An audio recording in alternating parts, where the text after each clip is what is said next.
Marcos, capítulo 3, versículo 1 ao 5.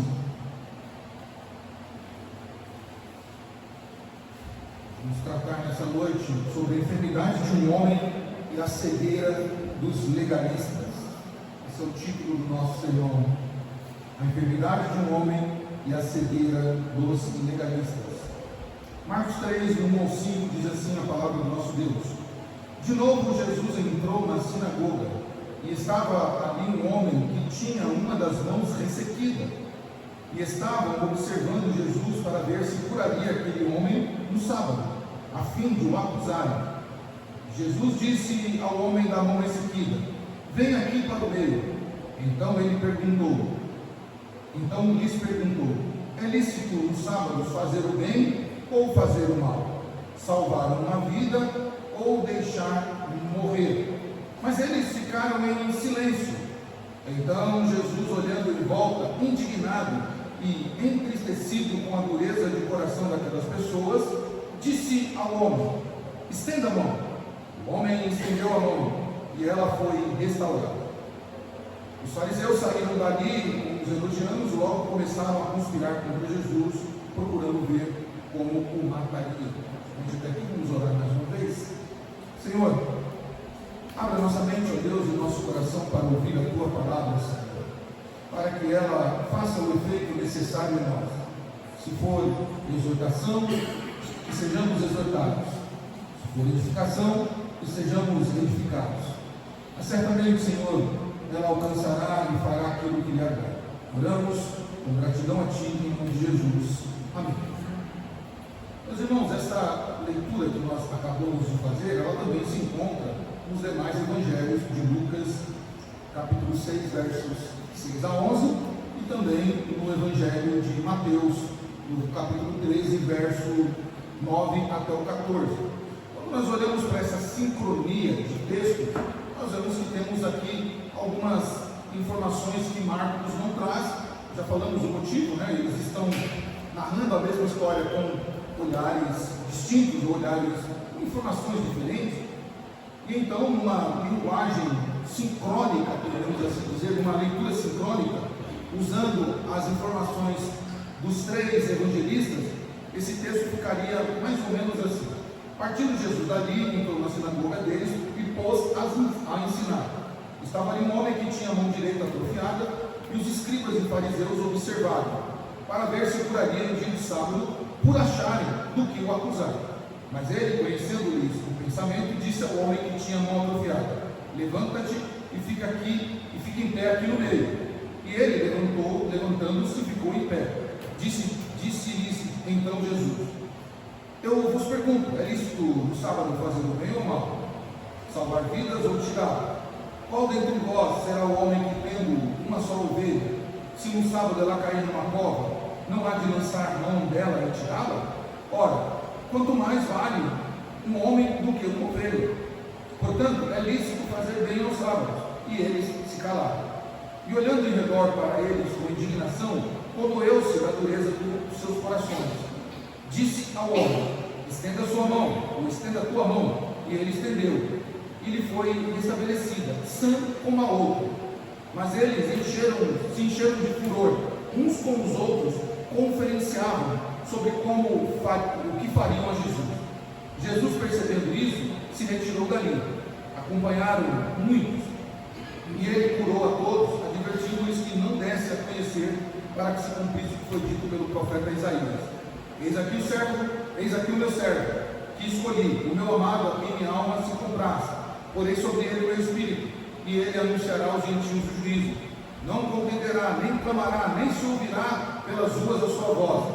Não esmagará a cana quebrada, e nem apagará o pavio que fumega, até que faça triunfar o juízo. E o seu nome os gentios esperarão. Então veja, aqui temos a história completinha, somando os três evangelhos. Eu aconselho os irmãos, sempre que lerem alguma passagem dos evangelhos, vejam se essa mesma história não se repete em outros livros dos evangelhos, e façam essa leitura sincrônica, porque você ganha mais informações do texto. Bom, o início desse capítulo 3 aqui do Evangelho de Marcos, meus irmãos, ela vai registrar, ou ela registra aqui o final de uma série de 5 embates, 5 enfrentamentos que Jesus tem com os seus oponentes.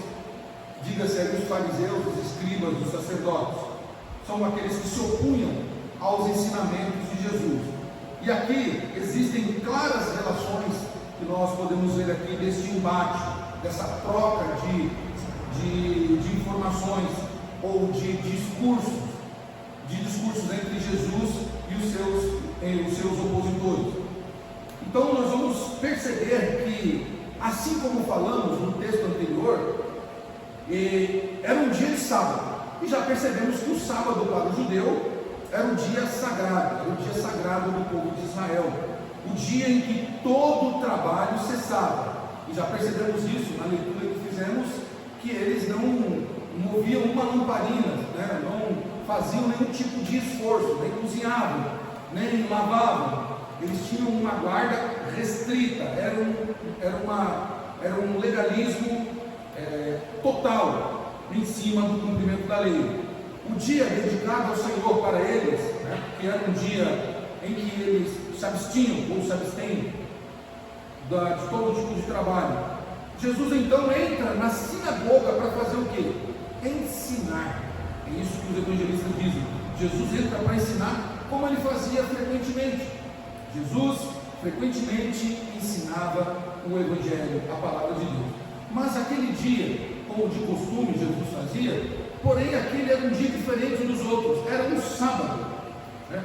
E algo diferente estava acontecendo naquela sinagoga, onde estavam ali Jesus, os seus discípulos, aqueles que queriam ser curados, aqueles que queriam ouvir a palavra do Mestre para ser edificado, e também aqueles que estavam ali por curiosidade, e também aqueles que estavam ali para achar uma falha no ensinamento de Jesus para o condenar. Os fariseus, eles não estavam ali para aprender, eles não estavam ali para serem curados, eles não estavam ali para serem edificados, eles estavam ali para testar Jesus. Que triste saber que ainda diante do autor da vida, diante do Deus encarnado, diante do Todo-Poderoso, da qual eles poderiam se deliciar aprendendo a palavra, poderiam ser beneficiados aprendendo ou adquirindo sabedoria com os ensinamentos de Jesus, ou mesmo poderiam se beneficiar sendo curados de uma enfermidade, mas eles preferiram se opor a Jesus, preferiram testar Jesus. Eles estavam ali puramente para vigiar Jesus, para ver se ele não falhava em alguma coisa, para encontrar uma acusação contra Jesus. Meus irmãos, é triste saber que ainda hoje nós nos deparamos com esse tipo de cena. Talvez você fique chocado, dizendo assim: não, mas como assim? Ninguém vai para a igreja testar Jesus. Diretamente não, mas em muitas igrejas, muitas pessoas estão indo para pegar uma falha do pregador, uma falha do grupo de louvor, tentar ver se não tem uma falha na organização da igreja, no culto com as crianças, em alguma estrutura da igreja. Elas perdem o benefício de serem edificadas, de serem beneficiadas com a edificação e com a cura que o Senhor tem para dar, para observar se tem alguma falha na igreja, para depois sair comentando. Bom, mas naquele dia, naquela sinagoga, havia algo no meio daquela congregação diferente, algo diferente. Havia um homem, bom, muitos homens tinham ali, homens e mulheres tinham ali, mas tinha um homem diferente ali. Havia um homem com a sua mão atrofiada, mas não somente com a sua mão atrofiada, os evangelistas vão dizer que é a mão direita, e a mão direita é a mão do trabalho. Lucas, né, capítulo 6 de Lucas, você pode conferir isso, Lucas 6,6, Lucas vai dizer que é a mão direita, a mão que a pessoa precisa para trabalhar, a mão da força, a mão da ação. Aquele homem então vivia com uma limitação séria no seu físico, porque além dele ser um homem com uma mão atrofiada, era a sua mão direita. Então pense comigo aí, como aquele homem sofria com muitas limitações por não ter a movimentação da sua mão direita. Tente fazer algo com uma mão só, Mas tem que fazer com a esquerda, somente com a esquerda. Se com a direita já é difícil, com a esquerda é muito mais difícil. E mantenha isso somente na questão da biologia, pelo amor de Deus. Tá? É difícil. E aquele homem vivia com essas limitações, com essa limitação séria. Ele não podia trabalhar normalmente e não podia sustentar a sua família com plenitude por causa dessa limitação. Este homem está lá. Diferente dos fariseus, ele está lá. O homem enfermo está ali para aprender com Jesus e para, se for do agrado de Deus, o curar. Mas do outro lado, nós temos, no contraste desse homem enfermo, nós temos os fariseus, que já bem falamos deles, que eles observavam para ver se Jesus iria quebrar, ou se Jesus iria curar no sábado. Olha só que coisa descabida. Eles queriam ver se naquele sábado, como de costume, de segunda a sexta, vamos chamar assim, se Jesus iria fazer milagre naquele dia. Porque nos outros dias já era um absurdo aquele homem fazer milagre e dizer que aqueles milagres eram em nome de Deus, o seu Pai. Muito mais agora, no sábado. Não, eles não estavam ali para ver se Jesus ia ter essa ousadia, se Jesus ia ter essa coragem de quebrar o sábado tão sagrado. Na mente daqueles homens, curar era um trabalho. Olha que coisa descabida. Curar era um trabalho. E sendo trabalho, no sábado então era pecado. Era pecado, porque sendo trabalho é pecado. Logo, não se pode curar no sábado. Eles queriam então uma desculpa para condenar Jesus, para pegar Jesus no seu próprio argumento. Só que eles estão diante de alguém que é onisciente. É um dos atributos de Cristo, um dos atributos incomunicáveis, que somente Ele tem. Jesus sonda mente e corações. Mentes e corações. E Jesus, sabendo disso, meus irmãos, o que Jesus fez? Se fosse eu e você que pudesse ler a mente de uma pessoa que está ali para nos vigiar, imagina essa cena comigo. Cala você. E naquela hora Deus falou assim: olha, eu vou fazer você ler a mente daquela pessoa. Você lê, aquela pessoa está ali. Quero ver se fulano vai fazer isso. Olha, eu acho que a gente ia falar assim: eu vou arrumar confusão nada. Eu vou, já que eles estão esperando eu fazer isso, eu vou fazer diferente. Mas Jesus, sabendo da mente dele, sabendo que eles tinham uma mente, Jesus faz exatamente o que eles estavam esperando que Jesus fizesse. Eles não imaginavam que Jesus estava preparando para eles. Jesus não fugiu do confrontamento. Jesus não deixou de fazer aquilo que eles estavam esperando que Jesus iria fazer. Jesus fez exatamente o que eles estavam esperando. E eu acho isso formidável. Eu acho isso maravilhoso em Jesus. Jesus estava pronto para realizar o desejo dos fariseus. Estava pronto para realizar a vontade deles, que era o quê? Ter um argumento contra Jesus. Jesus diz: argumento que está faltando? Tá bom, vou dar um argumento para vocês. Vocês estão esperando que eu vou curar no sábado, para depois se inscrever lá e levar lá? Pois é isso que eu vou fazer. Vou fazer o que vocês querem. Ele não curou em segredo. Ele poderia ter curado aquele homem em segredo, sem ninguém saber. Ora, ele já fez isso em outras oportunidades. Poderia fazer de novo. Ele chama aquele homem para o centro da sinagoga, para o meio da sinagoga ali, para colocar ele bem no meio. Porque Jesus não estava só querendo curar aquele homem. Jesus estava querendo também tratar da cegueira dos fariseus. E Jesus então, quando aquele homem está no meio, Jesus está expondo a hipocrisia dos religiosos, que não permitiriam que alguém enfermo fosse curado no dia em que a lei dizia que não podia ter trabalho. E então Jesus restaura a mão daquele homem diante de todos, no dia de sábado, no meio da sinagoga, diante de muitas testemunhas, e com os fariseus ali se roendo de raiva, e com motivos agora para sair e dizer: ele curou no sábado, ele fez algo que não pode fazer no sábado, ele violou o nosso dia que Moisés deixou para nós, que não se pode trabalhar. Ele é um blasfemo.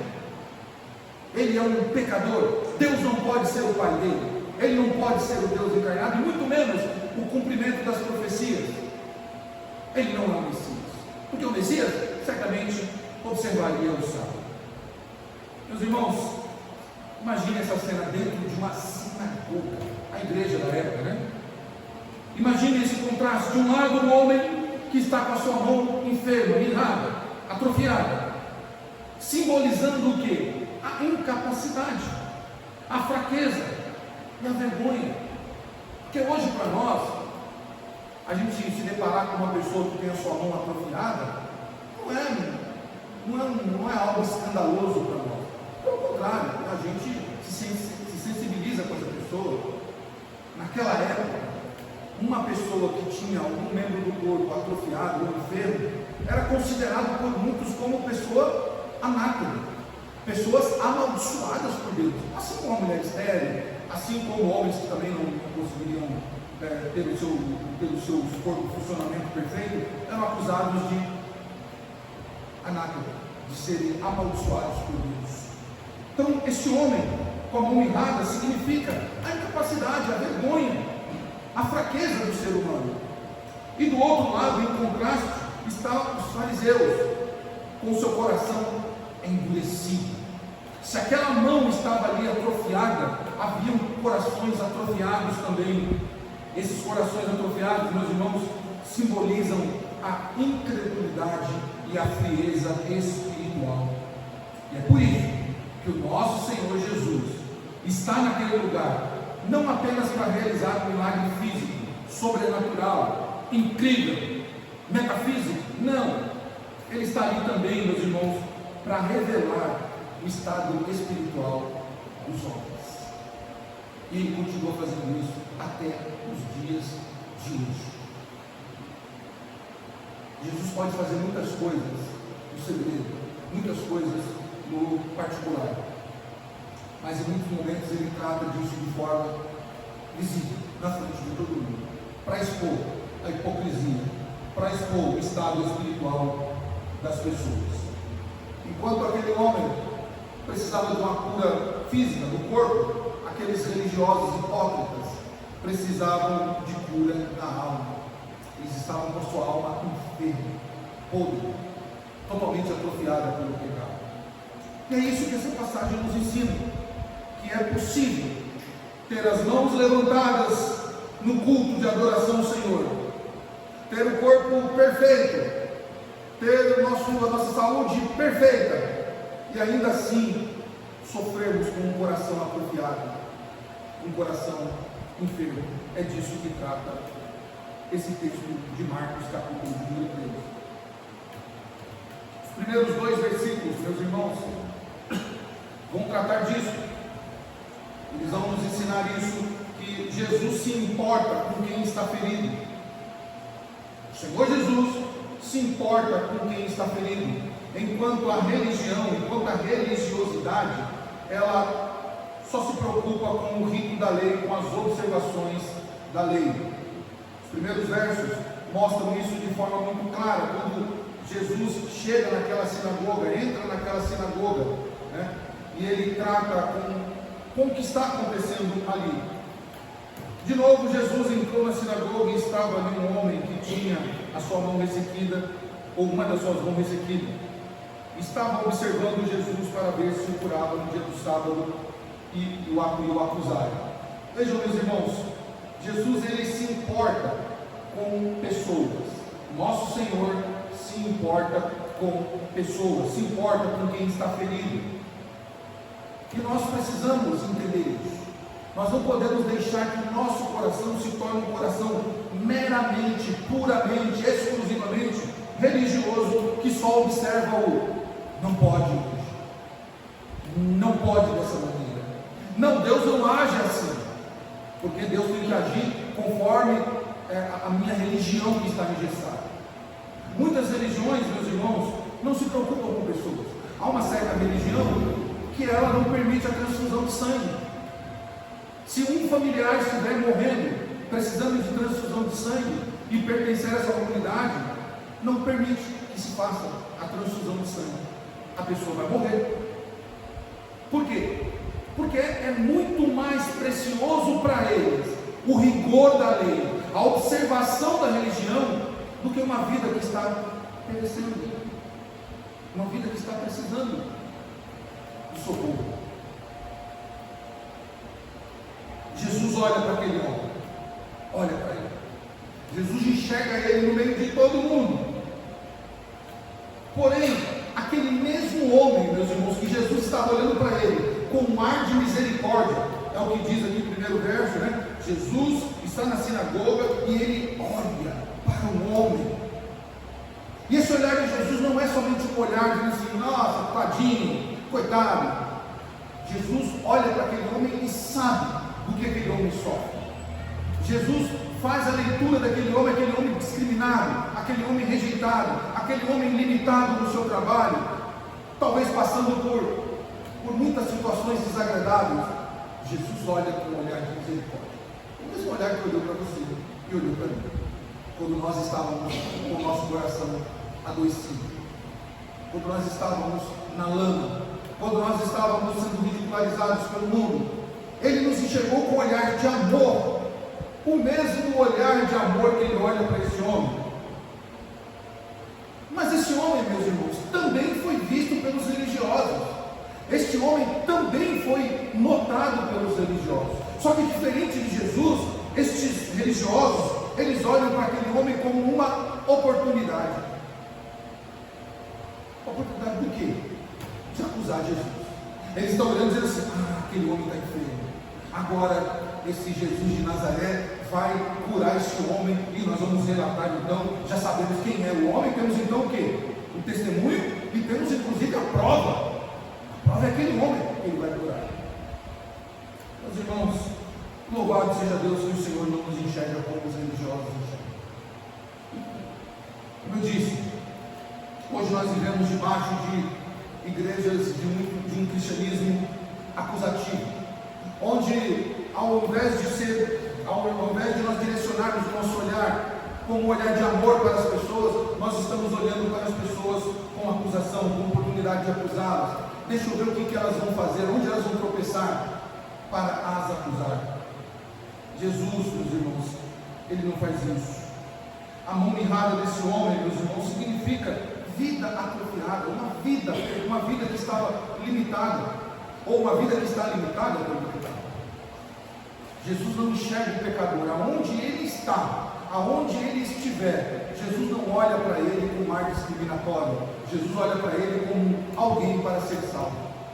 Mas muitos religiosos dizem assim, não, Jesus não pode salvar essa pessoa, não, isso aí não, ele tem que deixar de lado. Por incrível que pareça, meus irmãos, vivemos nesses tempos ainda, onde muitos fariseus dizem que Jesus não pode fazer. Jesus está exatamente onde há necessidade. Ele não está levando ali lei, não está levando ali religiosidade, não está levando ali um peso sobre a pessoa, porque ele mesmo disse no Evangelho que o fardo dele era leve, né? O fardo dele era leve, era suave. Ele não traz peso sobre as pessoas. Meus irmãos, eu já vi testemunho de muitas pessoas que diziam assim, falavam assim, testemunhos que eu ouvi: olha, eu sei que servir a Jesus é bom, eu amo a Jesus, amo muito a Jesus, mas depois que eu me tornei crente de uma igreja, a minha vida virou um inferno, porque quando eu não era crente, eu não tinha ninguém me acusando. Hoje eu não posso fazer isso, hoje eu não posso ouvir aquilo, hoje eu não posso fazer aquilo outro, que não é pecado, porque pessoas me acusam de pecado. Nós já passamos por uma época muito difícil do cristianismo do Brasil, onde ver uma televisão era pecado, onde ir para o cinema era pecado, onde jogar futebol era pecado, ter time de futebol então nem pensar, onde usar uma roupa, dependendo da roupa, era pecado de exclusão da igreja. Até mesmo óculos não poderiam ser coloridos. Eu olhei isso, você aparecer com óculos azul, amarelo, verde, lá, a pessoa dizer, isso é um cão, você não pode usar não, você é crente, né? O Espírito Santo não gosta de pessoas aparecidas, não, a Bíblia diz lá que não pode ficar se aparecendo por isso, não, você tem que ser santa, tem que ser santo. Lembro Na minha juventude, quando se inventou aquele coisa que a mulher põe no cabelo, aqueles pauzinhos, né? Parece pauzinho de comida japonesa, aqueles negocinho põe no cabelo, não sei o nome daquilo lá, né? Pronto. Mas criou-se um bafafá na igreja que aquilo ali era o capeta que tinha inventado, era um macumbeiro, um espírito que tinha inventado, e as irmãs não podiam usar aquilo porque aquilo ali chamava espíritos ruins para atormentar a pessoa. Isso começou um monte de coisa. Veja, o cristianismo de Jesus Cristo, né, o que Jesus nos ensina através dos seus ensinamentos, é liberdade de viver, é liberdade de professar essa fé. Claro que Jesus não está pregando aqui libertinagem, em momento algum. São duas coisas distintas, liberdade e libertinagem. Mas Jesus não está preocupado com cumprimentos de leis, né? A igreja, meus irmãos, você vai lá e a pessoa lê lá, pessoal, tu vai fazer parte dessa igreja? Aqui você não pode isso, não pode aquilo, não pode aquilo outro, não, isso também não pode aquilo, não pode aquilo, não pode aquilo outro. Há igrejas que se dizem cristãs, pasmem, tá? Dá o Google depois tiver com o Google. Não é permitido tomar café. Eu não conseguiria fazer parte dessa denominação. Eu amo café. Mas, você não pode tomar café. Não pode consumir cafeína. Na Coca-Cola, no chocolate, no chá. Eu conversei com uma pessoa esse dia e disse, mas por que vocês não tomam? Ela falou assim, eu tomo na minha casa. Não, você está pecando. Não, você está pecando. Veja, o cumprimento, o rito da lei, elas pregam mais a religião do que o amor de Cristo. Jesus olha para aquele homem com um olhar amoroso. Jesus não está preocupado com o que vão achar dele. Jesus não está preocupado se vão julgar, porque os versos 3 e 4 mostram isso, que Jesus prova corações. Com uma palavra somente Jesus prova o coração. Olha o que ele diz no versos 3 e 4. Jesus disse ao homem da mão ressequida, venha aqui para o meio, ou põe-te no meio, depende da sua tradução. Então lhes perguntou, é lícito no sábado fazer bem ou fazer o mal? Salvar uma vida ou deixar morrer? Qual foi a resposta deles? Eles ficaram em silêncio. Jesus chama aquele homem para o centro, para colocar no foco da atenção ali, no foco de todos ali, para que todos enxerguem aquele homem.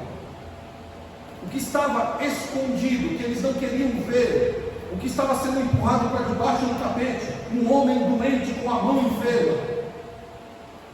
Jesus traz ele ali, dizendo assim, vocês não vão esconder isso, vocês vão ter que se deparar com isso.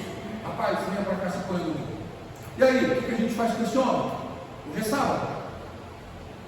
Cura ou deixa ele padecer?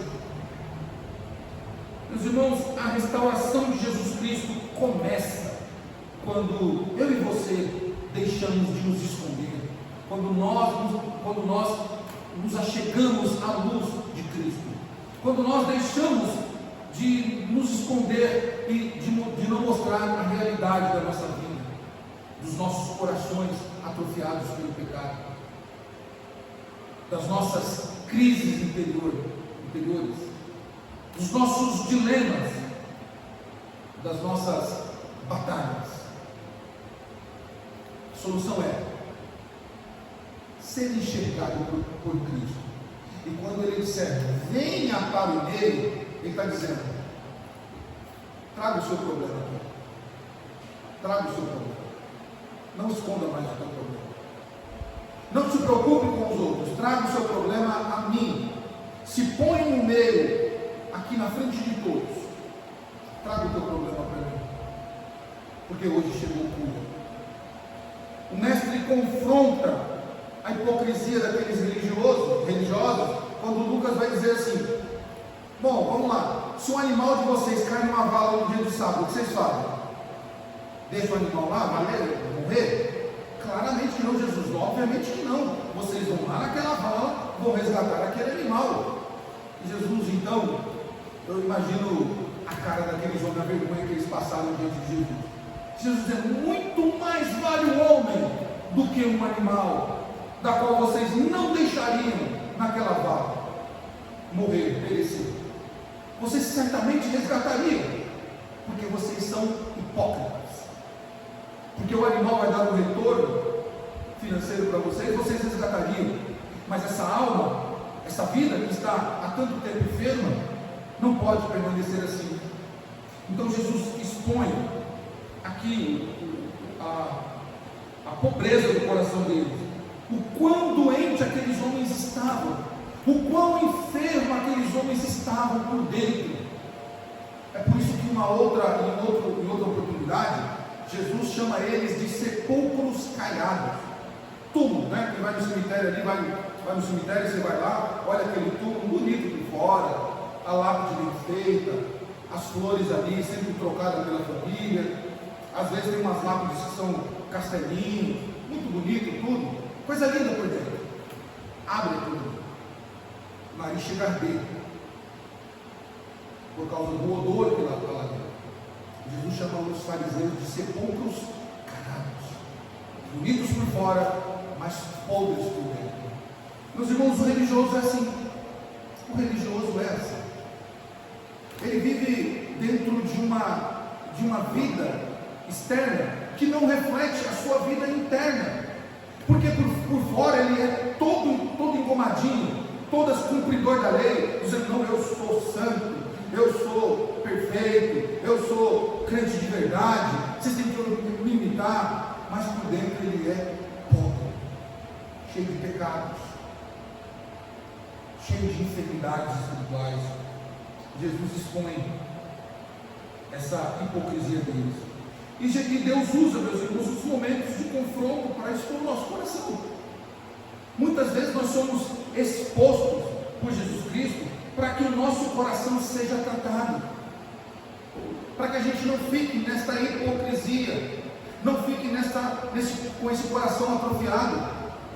Muitas vezes Jesus nos traz ao confronto, dizendo: e aí, o que eu faço? Você continua assim ou você quer ficar desse outro jeito? Versos 5 e 6, finalizando o texto, Jesus restaura o que está paralisado e enfrenta aquilo que está endurecido. Olha os versos 6 e 7, 5, 6 e 7. Então Jesus, olhando em volta, indignado e entristecido com a dureza do coração daquelas pessoas, disse ao homem: estenda a sua mão. O homem estendeu a mão e ela lhe foi restaurada. E os fariseus saíram dali, e com os herodianos logo começaram a conspirar contra Jesus, procurando ver como matar ele. Que tristeza! Jesus sente indignação. Primeiro, indignação diante da hipocrisia daqueles homens, que não levaram em conta o tanto de anos, o tanto de tempo que aquele homem estava enfermo. Eles não levaram em conta o sofrimento daquela família da qual aquele homem era representante. Eles não levaram em conta que aquele homem não podia entrar no templo para adorar a Deus por causa da sua questão física. Eles não levaram em conta quantas noites aquele homem certamente orou, pedindo a Yahvé, pedindo ao Senhor, Deus de Abraão, de Isaac e de Jacó, para que ele curasse. Jesus sentiu indignação, meus irmãos, quando um religioso ele impede que os cordeirinhos de Jesus, que as ovelhas de Jesus se acheguem até o Mestre por causa da sua religiosidade, quando impede que os filhinhos de Jesus se acheguem a eles. E Jesus já exortou várias vezes, inclusive os discípulos, dizendo: deixai vir a mim os pequeninos, porque deles é o reino dos céus. Jesus se indigna com injustiças. Jesus ele se indigna com pessoas do seu formalismo religioso, que carregam a placa da sua igreja, ao invés de carregar o nome de Jesus, que carregam a sua denominação, ao invés de carregar o amor sublime de Jesus Cristo, para vidas que estão perecendo no pecado, para pessoas que carregam embaixo do seu braço a sua confissão de fé, e esquecem da confissão de amor de Jesus Cristo. Ao mesmo tempo que o Mestre se indigna, ele se abre de compaixão por aquele homem e restaura a saúde daquele homem, falando para aquele homem: vem, se põe no meio, estenda a sua mão, estenda imagino, meus irmãos, a Bíblia não diz, eu imagino a vergonha daquele homem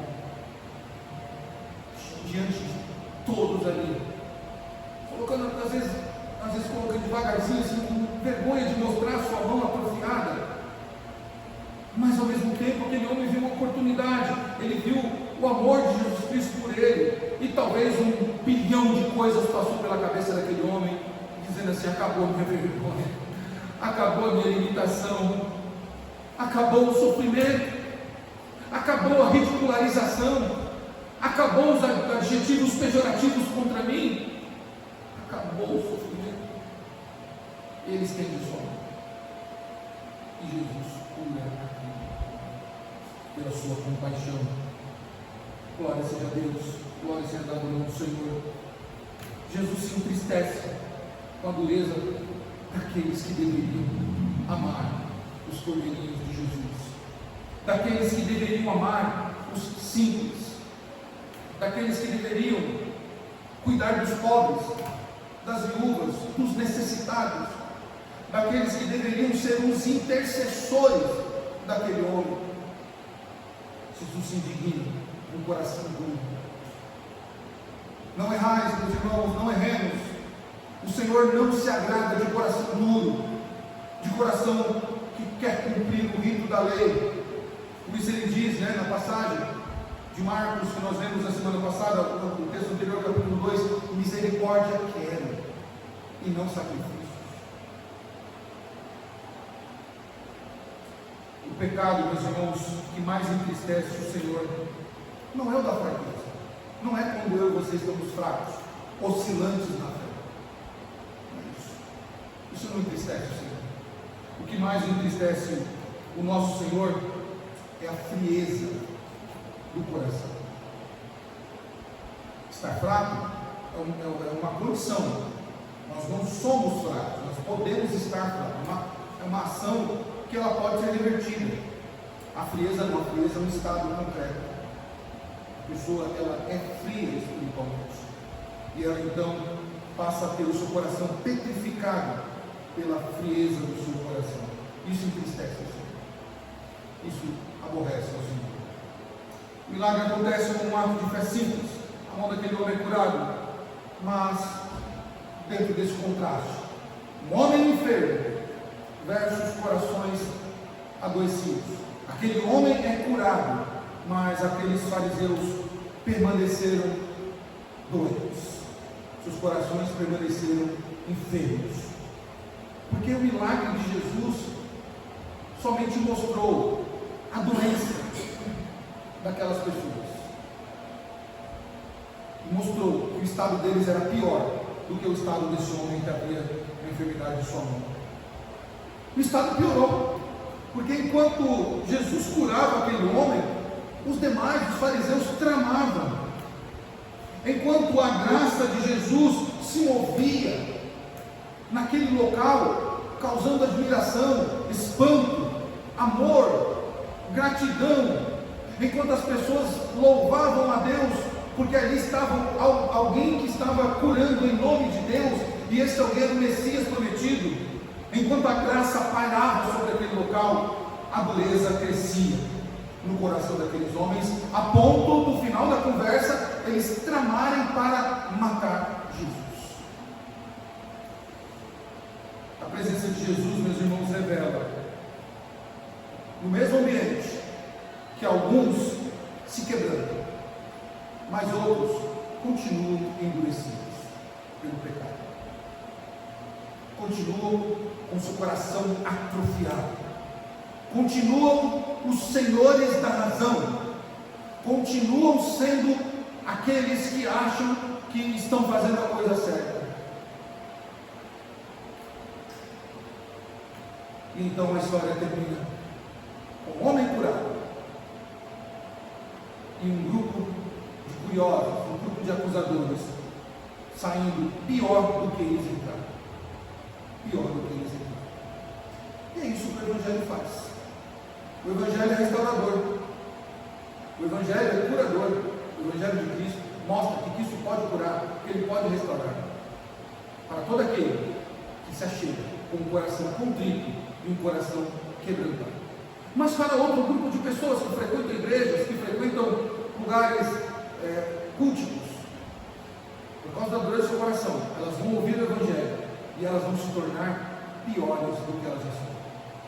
Por causa da dureza do seu coração, por causa da sua obstinação em não reconhecer que elas precisam de Cristo, que elas são fracas e necessitam da cura no seu coração.